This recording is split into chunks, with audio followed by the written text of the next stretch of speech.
ഇബ്രാഹിം ഇബ്നു അദ്ഹം റളിയല്ലാഹു അൻഹു ഒരു തോട്ടത്തിൽ പാറാവുകാരനായി ജോലിയേറ്റു. ഓരോ മാസവും 10 ദിർഹമാണ് കൂലി. ഒരു ദിവസം ഉടമയും കൂട്ടുകാരും തോട്ടത്തിലെത്തി. പാറാവുകാരനോട് നല്ല മധുരമുള്ള റുമ്മാൻ കൊണ്ടുവരാൻ ആജ്ഞാപിച്ചു.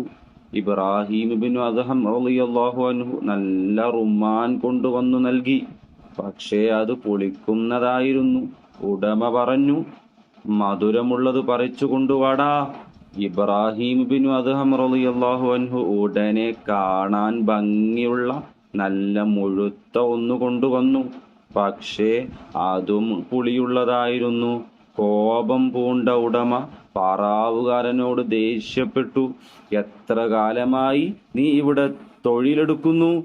ഇത്ര കാലമായിട്ടും മധുരമുള്ളതേത് പുളിയുള്ളതേത് എന്ന് തിരിച്ചറിയാൻ നിനക്ക് കഴിഞ്ഞിട്ടില്ല അല്ലേ?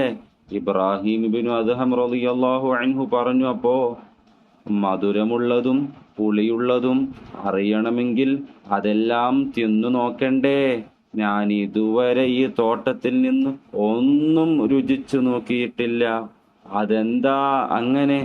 അത്ഭുതത്തോടെ കാര്യം തിരക്കിയ യജമാനനോട് മഹാൻ പറഞ്ഞു, എന്നെ തോട്ടം നോക്കാനല്ലേ ഏൽപ്പിച്ചത്, പഴം ഭക്ഷിക്കാനല്ലല്ലോ.